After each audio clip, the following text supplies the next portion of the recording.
Welcome back with Your Eye on Health. It's Wednesday, which means Dr. Bose is in answering your health questions. Now, today we're talking about carbohydrates. Now, I'm always on and off diets, and carbs are usually perceived as the enemy. You'd want to stay away from carbs. That's what makes you fat. Is that the case? You have to be careful what you hear. Not all carbs are created equal. If you think back to the day when our great-grandmothers were eating, they ate whole grains, whole oats, fruits, vegetables. And now, if you bring your great-grandmother back, you wonder if she'd even recognize what we eat as food in cartons and packages. Canned and all that. Yeah, popped, floured, flaked, shredded, instant. So, the distinguishing feature here is what kind of carbohydrate it is. Mother Nature provides very good carbohydrates, whole grains, whole oats, and fruits and vegetables. Which we have pictured here. Right, and these are things that you can put in your body, need to put in your body for energy.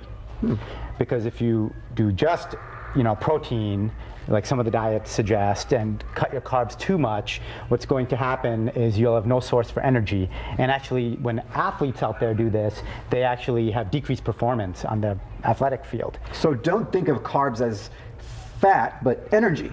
Think of it as energy, and think of doing the right level of carbs and the right amount of carbs. So you remember the movie Ghostbusters, there's the Steak Puff Marshmallow Man. Right. If you're eating too many marshmallows and candies out there, you're going to look like that Steak Puff Marshmallow Man. It's all in moderation. Yeah, everything. So everything in moderation for the bad stuff.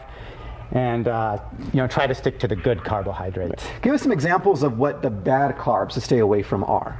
So in general, if you look at something and it's white bread maybe, floured, flaked, shredded, instant.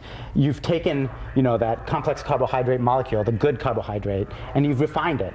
And what that does in your body is it causes more diabetes, causes more heart disease, more obesity. So take popcorn, for example. The corn itself is a good carbohydrate. It's a complex carbohydrate. But once you pop it, you've refined that carbohydrate, and it's not in Mother Nature's form anymore. Right. And then it's the bad carb.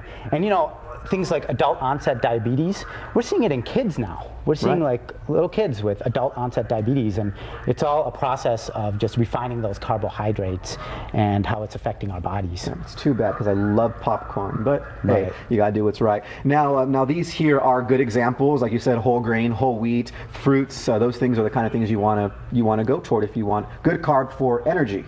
Correct. I mean, any carb will give you energy, but the thing with these carbs is the way your body metabolizes it. It doesn't raise your blood sugar quite as high, and actually down the road, these cause diabetes, obesity, heart disease, some of those things that our audience out there may be suffering with. You're going to have less of an incidence of that with the good carbohydrates. All right. You can imagine if you're eating this versus, like we said, something your great-grandmother wouldn't recognize, a Twinkie or anything like that. You're going to have different health effects. All right. So carbs are not the enemy always. Not the enemy always. All right, Dr. Sudip Bose, thank you so much for joining us. And if you have any questions at home that you want answered here on Wednesdays with our doctor, you can just submit your questions to the email on your screen, or you can go to those Facebook pages you're seeing right now as well. We'll be right back. Stay with us. Thank you.